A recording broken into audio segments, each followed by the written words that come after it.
નારાયણં નમસ્કૃત્ય નરં ચૈવ નરોત્તમં દેવીં સરસ્વતીં વ્યાસં તતો જયમુદીરયેત.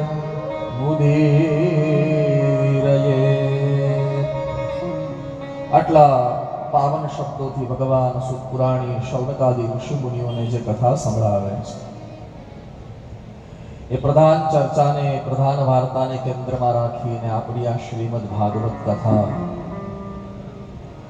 સમસ્ત ઠાકરિયા કુળ પરિવાર દ્વારા આયોજિત, પુરુષાર્થિત અને સંકલ્પિત આ શ્રીમદ ભાગવત કથાના આજના તૃતીય દિવસે એટલે કે ત્રીજા દિવસે મારી વ્યાસપીઠ ઓર એક વાર આપ સૌનું સહર્ષ સ્વાગત કરી રહી છે.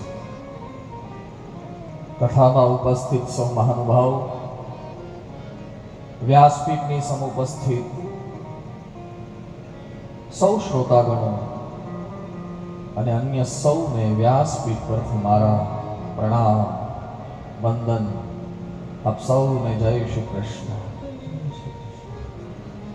ગઈકાલની કથામાં આપણે સૌ બહુ પ્રેમથી દર્શન કરતા હતા. સુત પુરાણી કથા કરી રહ્યા છે વ્યાસપીઠ પર બેઠા બેઠા, અને શૌનકજી ઊભા થઈને 6 પ્રશ્ન પૂછે છે, જેની ચર્ચા આપણે વિશદ ગઈકાલે 6 પ્રશ્નની કરી.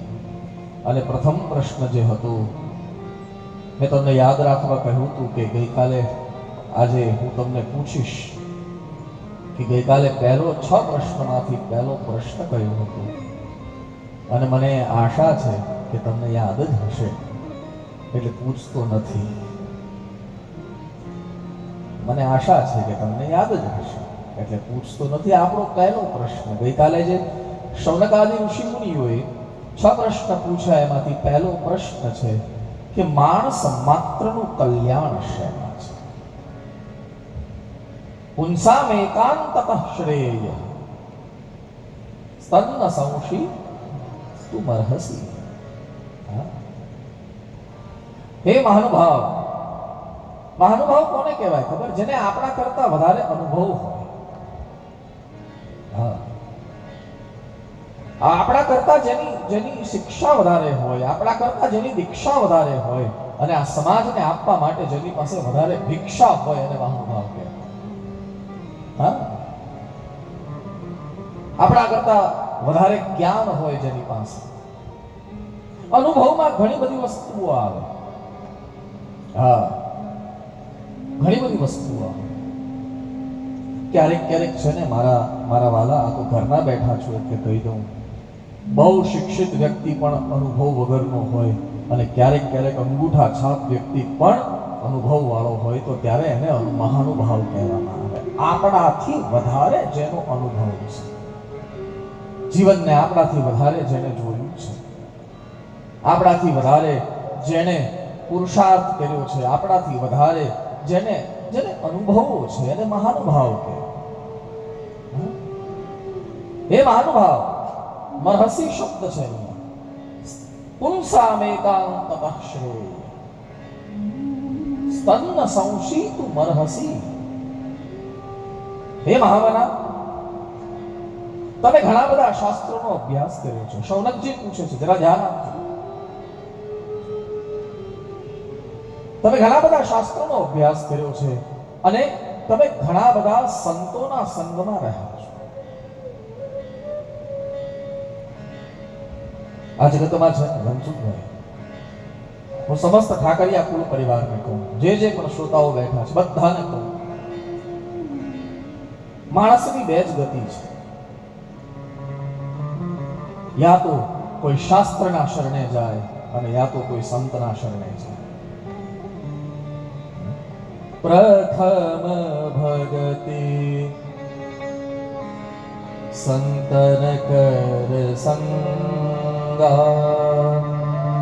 જ્યારે ભગવાન રામે શબરીજી પાસે ગયા, એક વૃદ્ધ મહિલા એ શબરીજીની પાસે જઈને જે નવધા ભક્તિ ગાય ભગવાન રામે, એમાં પહેલી જ વાત કરી છે કે હે શબરીજી, આ જગતમાં મને પામવું હોય તો પહેલા એને સંતની સેવા કરવી પડશે.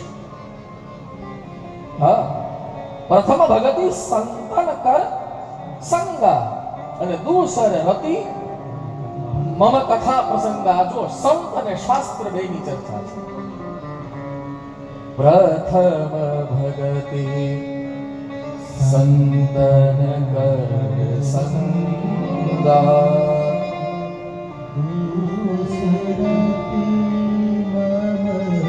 દૂસર રતિ. પહેલી ભક્તિ કઈ? તો ભગવાન વ્યાસે પહેલી ભક્તિ કઈ કીધી છે? બોલે શ્રવણ પહેલી ભક્તિ કીધી છે, કીર્તન બીજી ભક્તિ કીધી છે, ગાવું એ બીજું છે, પહેલું સાંભળવું છે. અને ગોસ્વામીજીએ થોડો ફેરફાર કરી દીધો.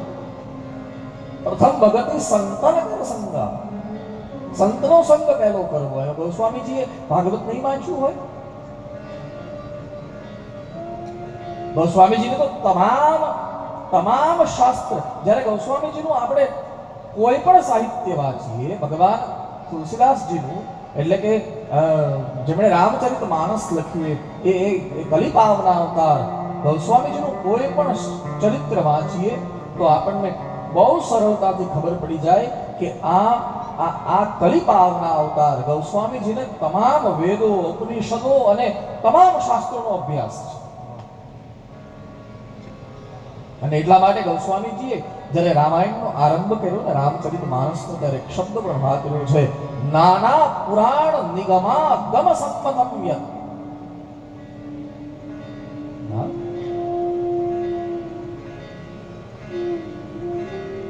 રામાયણે નિગદિતમ ક્વચિદન્યતો હિ.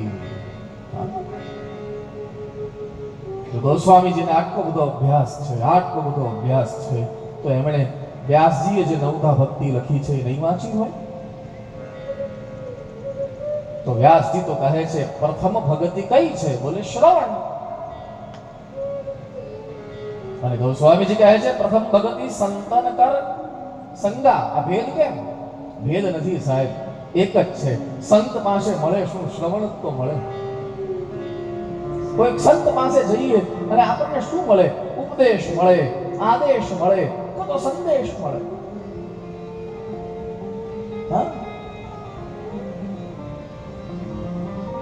પ્રથમ ભગતિ સંતન કર સંગા. સંતના સંગમાં રહેવું છે. હા, ભલે આપણી લાયકાત હોય, આપણી લાયકાત ન હોય, એ બે નંબરની વાત છે. એની લાયકાત છે ને બસ એની સાથે જોડાઈ. સત્સંગનો અર્થ શું છે ભાઈ? સત્સંગનો અર્થ શું છે? કોઈ એક વ્યક્તિ બોલતો રહે ને આપણે સાંભળતા રહીએ, એ સત્સંગ છે? હા, એક વિધા છે કે કોઈ એક વ્યક્તિ આપણને કંઈક કહે, આપણને સારું સંભળાવે અને આપણે સાંભળીએ, એટલે એને સત્સંગ કહેવાય? ના, નહીં. પણ એને એકને સત્સંગ નહીં કહેવાય. સત્સંગ એનો અર્થ છે સત્યના સંગમાં રહેવું, એ પણ સત્સંગ છે. કોઈ સાધુના સંગમાં રહેવું, એ પણ સત્સંગ છે. કોઈ સૂત્રના સંગમાં રહેવું, એ પણ સત્સંગ છે.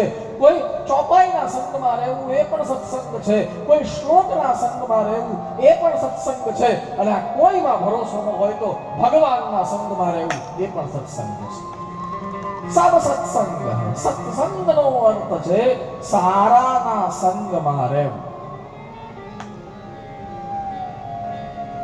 અત્યારે જે આપણે કહીએ છીએ ને કે ભાઈ એના ઘરે સત્સંગ છે, ચાલો જઈએ, 2 કલાકનો સત્સંગ હોય, એમાં આપણે પોણો કલાક બેસીએ, એમાં અડધો કલાક તો ફોનમાં આપણો હોય. સત્યનારાયણ ભગવાનની કથા કોઈના મહોલ્લામાં હોય, હા, તો ગોર દાદા કથા કરતા હોય ને બીજા બધા ફોન જોતા હોય. તમે સંગમાં નથી. સંગનો અર્થ છે મન જ્યાં પરોવાયેલું રહેવું જોઈએ.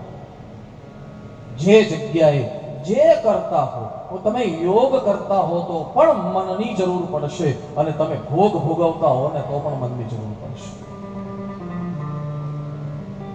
મનથી માણસ વિક્ષિપ્ત રહે, એટલે કે મનથી અળગો રહે અને માત્ર તનથી ત્યાં બેઠો હોય, એનો અર્થ જ નથી. હા, શું અર્થ છે? તમે એક શબ્દ વાપર્યો અત્યારે, ગંગામાં નવડાવો, પણ ગંગામાં નાહીએ. પહેલા જ દિવસે તમે હતા, પહેલા દિવસે તમે મેં મારી વ્યાસપીઠે બહુ સાદર એક નિવેદન કર્યું હતું કે તન નવડાવવું છે કે મન નવડાવવું છે. પહેલા જ દિવસથી ચર્ચા. હા, આ પણ ગંગા છે.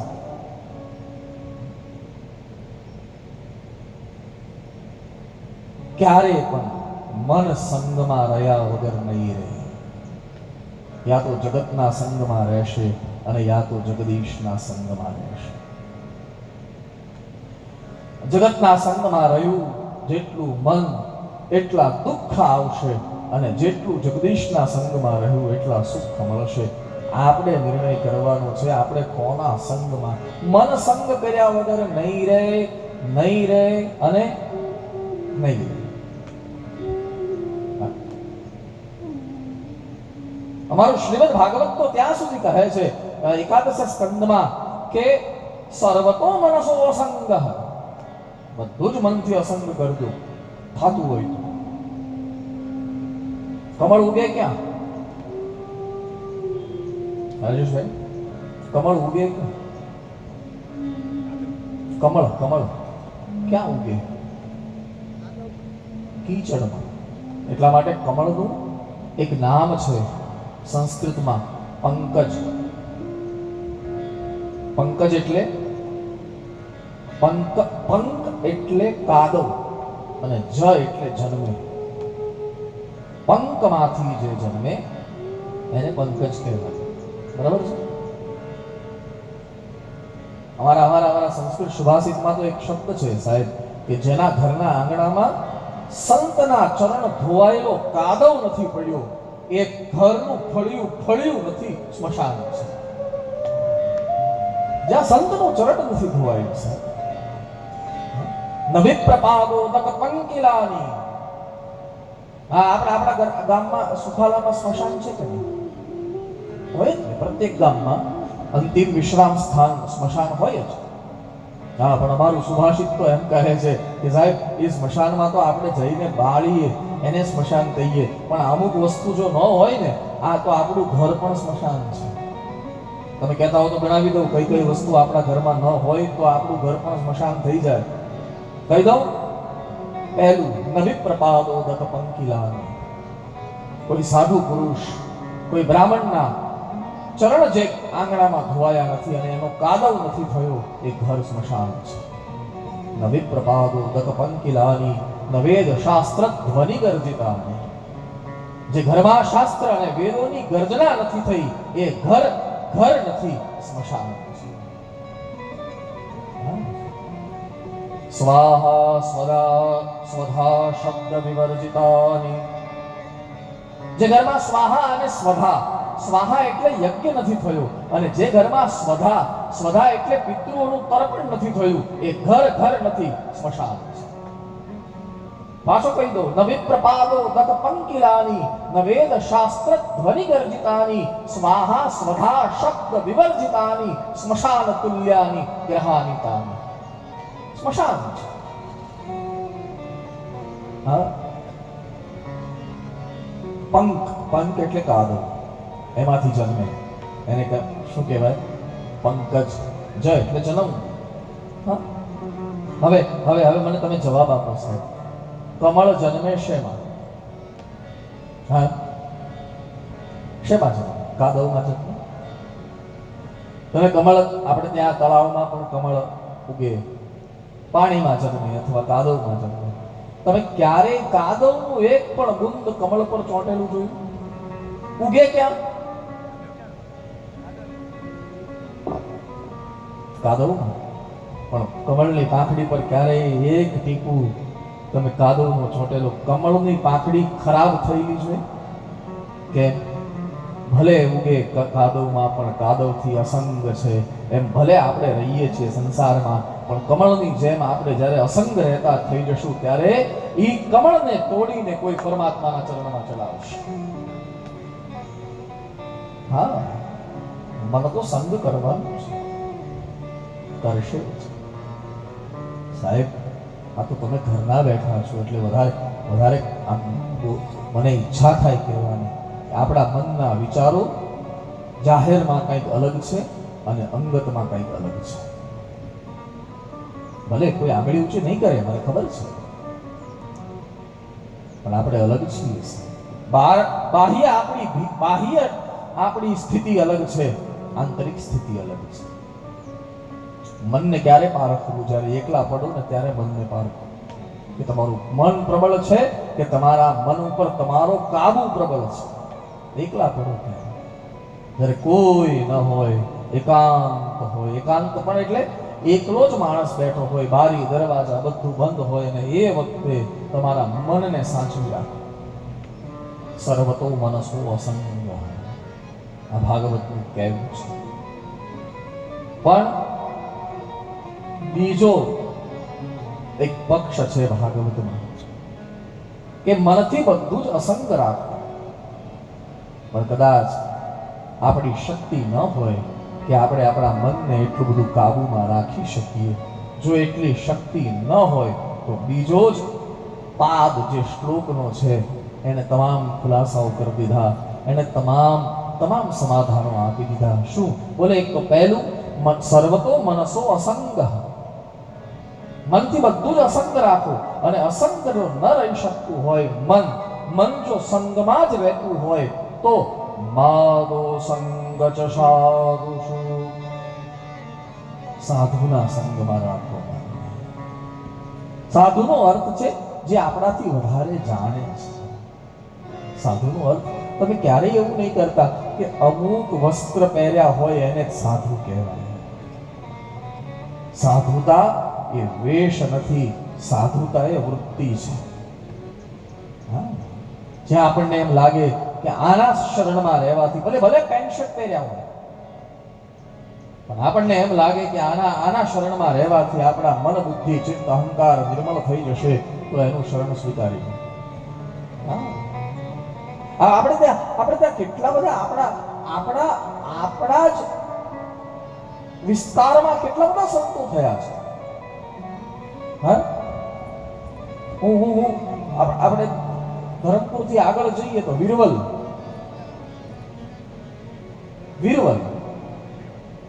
નિત્યા બાપા ખેડૂતના વેશમાં સંત નથી. ક્યાં જુઓ, વેશ નહીં, વૃત્તિ જુઓ. આપણે લિસ્ટ બનાવીએ ને તો આપણી આજુબાજુમાં રહેતા એવા ઘણા લોકો છે સાહેબ કે જે રહે છે આપણી જેમ પણ સંત છે.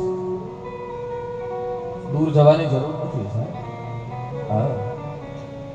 અયોધ્યાના રામ મંદિરે દર્શન કરવા જજો, જીવનમાં મોકો મળે તો જરૂર જજો. પણ અયોધ્યાના રામ મંદિરમાં દર્શન કરવા પહેલા ગામમાં જે મંદિર હોય ને એમાં દર્શન કરવા જાજો. આપણે શું કરીએ છીએ? બીજા મંદિરોને, પોતાના ગામના ભગવાનનું કાંઈ નહીં. આપણી આજુબાજુમાં જ પરમાત્માએ બધી રચના કરી છે, બધી જ રચના કરી છે. આપણે આજુબાજુમાં જોશો ને, જો શુદ્ધ પ્રેમથી અને શુદ્ધ મનથી જોશો ને મારા વાલા, તો આપણી આજુબાજુમાં જ કોઈ એવો વ્યક્તિ હશે જે મનથી સાધુ હશે. ને અહંકાર વચ્ચે ન લાવો, એના ચરણ પકડી એના પગ. જરૂરી છે, જરૂરી નથી કે કોઈ પણ સાસુ પણ હોઈ શકે, સાસુ માટે વહુ પણ હોઈ શકે, બાપ માટે દીકરો પણ હોઈ શકે, અને દીકરા માટે બાપ પણ હોઈ શકે. સંબંધોના પરિઘમાં જોઈ લો કે કોણ પોતાનું જીવન કેવી રીતે જીવે છે, અને એમ લાગે કે આ બરોબર જીવે છે એટલે તરત જ એનું ચરણ પકડી લો, શરણ પકડી લો. રામાયણમાં મોટો ભાઈ ગુરુ બન્યો છે. ભગવાન રામને ગુરુપદ આપ્યું છે ભગવાન લક્ષ્મણજીએ પંચવટીમાં. પંચવટી જ્યારે 5 પ્રશ્ન પૂછ્યા લક્ષ્મણજીએ અને 5 પ્રશ્નના જવાબ આપ્યા. પંચવટી નાસિક, એ પંચવટી એટલા માટે જ કહેવાય કે ત્યાં 5 વડ હતા. પંચવટી.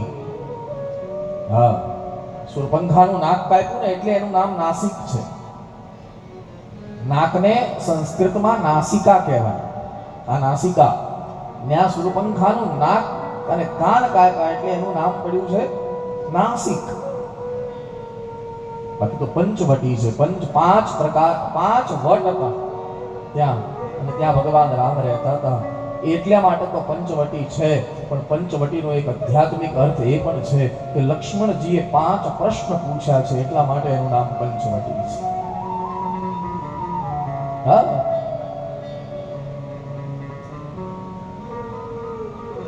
કોણ બન્યું ગુરુ? ભાઈ, મોટો ભાઈ ગુરુ બની ગયો. અને એના કરતા તમને આગળ યાત્રા કરાવું ને મારા વાલા, હા, એના કરતા આગળ લઈ જાઉં તો રામાયણમાં તો મોટો ભાઈ ગુરુ બન્યો, અમારા ભાગવતમાં તો દીકરો ગુરુ બની ગયો છે. 2 જગ્યાએ એવા પ્રસંગ છે. એક ભાગવતના મહાત્મયમાં જ્યારે આત્મદેવને ગ્લાની થઈ ત્યારે ગૌકર્ણએ ઉપદેશ આપ્યો છે. દીકરો છે, પોતાનો દીકરો એક બાપને ઉપદેશ આપે છે. દેહે સ્થિમાસ રુધિરે ભીમતિત્યજત્વમ જાયા સુતા દિશુ સદા મમતાં વિમુંચ. હે બાપ, આ શરીરને શું ધ્યાન રાખીને બેઠા છો? ગૌકર્ણ બોલ્યા છે. કોને કહે છે? પોતાના પિતાને કહે છે. દેહમાં શું ધ્યાન રાખીને બેઠા? આ દેહમાં શું છે? આ દેહમાં તો દેહેસ્થી માંસ રુધિરે. આ દેહમાં શું છે? અસ્થિ, મજ્જા અને રુધિર, એટલે કે લોહી છે. બીજું શું છે? દેહેસ્થી માંસ રુધિરે ભીમતિત્યજત્વમ. છોડો બધું. શું છોડવાનું? જાયા સુતા દિશુ સદા. જાયા એટલે પત્ની,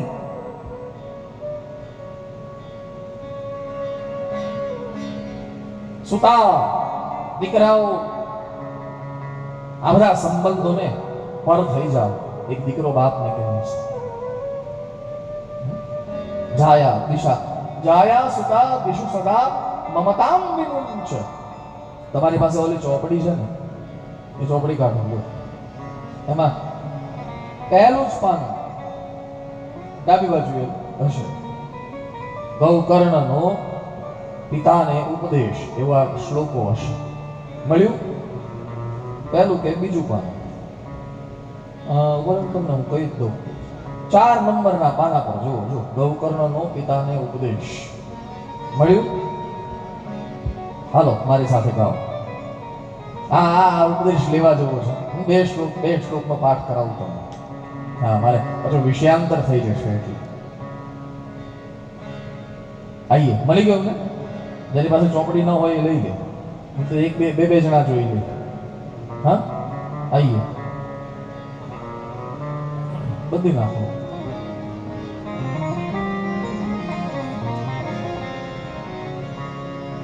દેહે સ્થિમાસ રુધિરે ભીમતિત્યજત્વમ જાયા સુતા દિશુ સદા મમતાં વિમુંચ. પશ્ચાનિશં જગદિદં ક્ષણભંગનિષ્ઠં વૈરાગ્ય રાગરસિકો ભવભક્તિનિષ્ઠં. ધર્મઃ ભજસ્વ સતતં त्यज लोक धर्मा सेवस्व साधु पुरुषा जहि काम तृष्णा अन्यस्य दोष गुण चिंतनमाशु मुक्त्वा सेवा कथा रसमहो नितरां पिबत्वम्. દીકરો બાપને ઉપદેશ આપે છે કે બાપુજી આ બધું છોડી દો, બધું છોડી દો. જગત સાથે જેટલો પ્રેમ કરશો એટલું દુઃખ હાથમાં આવશે. તમારે કરવાની શું જરૂર છે? બોલે ક્ષણભંગ નિષ્ઠમ. આ જે ક્ષણભંગુર શરીર છે એના પર મમતા રાખવા કરતા શરીરમાં જે કાય જે આત્મા બેઠો છે, અને એના કરતા આગળ એક શબ્દ વાપરી ગયા કે આ શરીરમાં જે પરમાત્મા બેઠા છે એનું ધ્યાન કરો. શરીર લક્ષી સાહેબ શરીરલક્ષી જ્યારે થઈ જશું ને ત્યારે આપણને શરીરના દ્વંદ્વો હેરાન કરતા થઈ જશે. બાકી એકવાર શરીરથી અંદર જતા રહે, ચશ્મા હોય ને તો દૂર સુધી ચશ્મા જો આપણને આવી ગયા હોય, નંબર જો આવી ગયા હોય તો દૂર સુધી ન દેખાય. પછી ડોક્ટર એને તપાસ કરે, તપાસ કર્યા પછી આપણને કયા કેટલા નંબરના ચશ્મા છે એટલે નજીકનું દૂરનું બધું દેખાતું થઈ જાય ને. હા, થઈ જાય કે નહીં? હા, આ તો બાહ્ય જગત જોવા માટે. બાકી આંતરિક જગત જોવા માટે પોતાની આંખથી 1 ઇંચ નીચે ઉતરવું પડે, નીચે ઉતરવું પડે. અહીંયા ગૌકર્ણજી કહે છે, પશ્ચાત નિશમ જગદિદમ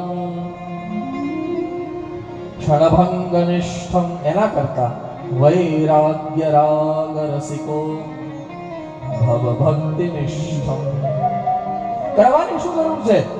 બોલે એટલું જ કરવાની જરૂર છે. ધર્મ ભજસ્વ સતતમ ત્યજ લોક ધર્મ. લોક ધર્મને છોડી દો. હા, હું તમને ભડકાવતો નથી. તો વળી પાછા એમ કહેશો કે આ ના, ભડકાવતો નથી. આ જગતમાં આપણી જેવું પરમાર્થી કોઈ નથી. અહીંયા જે પણ બેઠા છે ને બધા લોકો કહે છે કે જગત તો સ્વાર્થી છે, સ્વાર્થી છે. ભાગવત કહે છે આ જગતમાં બધા પરમાર્થી છે, સ્વાર્થી કોઈ નથી. હા, નવાઈ લાગે ને સર? તમે કોના માટે જીવો છો? તમે જીવો છો કોના માટે? હું તમને પ્રશ્ન પૂછું છું, મને જવાબ આપો.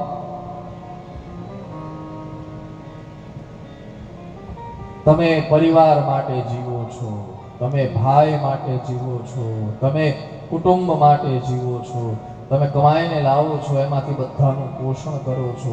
આ બધું બીજા માટે કરો છો તો તમે પરમાર્થી છો કે નહીં? સ્વાર્થી તો એને કહેવાય જે પોતાના જીવનના ઉદ્ધાર માટે કંઈક કરે. આપણે તો પરમાર્થી છીએ. આપણે ક્યાં પોતાના માટે ક્યાં જીવીએ છીએ? કોઈ એક તો કે કોઈ એક પોતાના માટે જીવે છે? અહીંયા ગૌકર્ણજી કહે છે કે એના કરતા તમે કામ કરો. ધર્મ ભજસ્વ સતતમ. ધર્મનું ભજન કરો. ધર્મ એટલે ભગવાન વિષ્ણુ. ધર્મ ભજસ્વ સતતમ ત્યજ લોક ધર્મ. લોક ધર્મને છોડી દો. આ મારો પરિવાર છે ને આ મારી દીકરી છે ને આ મારો દીકરો છે ને અંતે કોઈ નથી રહેવાનું, તમે એકલા રહેવાના છો. હા, અત્યારે ખોટું લાગે તો ધનસુખભાઈને કહેજો 2 રોટલી વધારે ખવડાવે.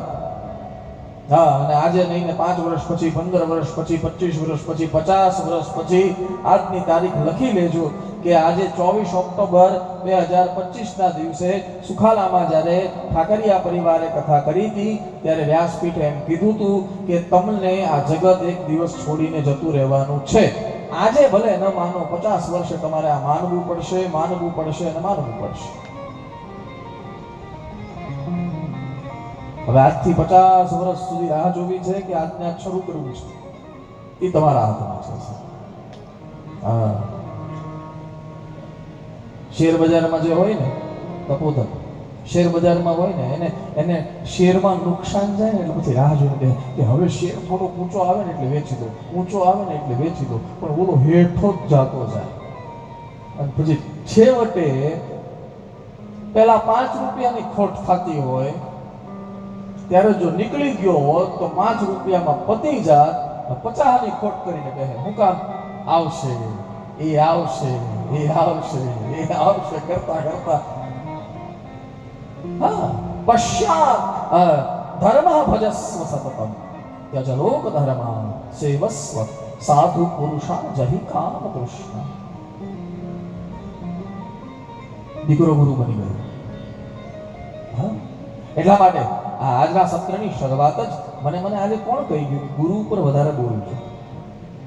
મને એમ તો એક ભાઈ એમ પણ કહી ગયા કે મનસુખરામ માસ્તરની કથા કરજો. કોને કીધું? મને કોઈ તમે કીધું ને બાપા, મનસુખરામ માસ્તરની કથા કરજો. મને આખું છાણી. હા, એ પૂનમ ભરવા દ્વારકા જાય માસ્તર. હા, મને એ પણ મારો પ્રવાહ ચાલ્યો તો હું જરૂર કરીશ.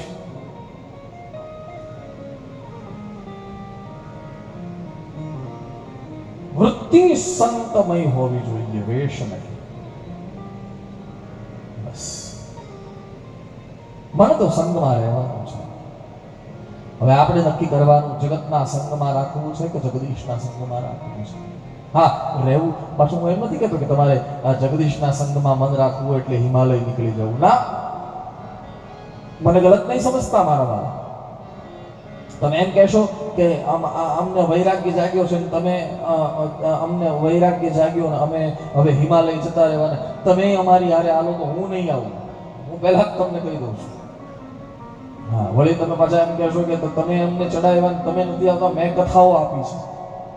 અહીંયા 29 પૂરી થાય ને 30 ઘાટકોપરમાં મુંબઈમાં કથા શરૂ થાય એટલે તમે એમ કહેશો કે હા, હું તમને અહીંયા વાપી સ્ટેશન સુધી મૂકવા આવીશ. હા, થોડા ઢેબરા, થોડા થેપલા, થોડું દહીં, થોડી છાશ આ રસ્તામાં વ્યવસ્થા તમને કરી આપીશ, બાકી હું નહીં આવું. અને બીજી એક વસ્તુ સાહેબ, ભાગી જવું એ સમાધાન નથી. જગતમાં રહીને જગદીશની સાથે રહેવું એ સમાધાન છે. ભાગી જવું સમાધાન નથી મારા વાલા.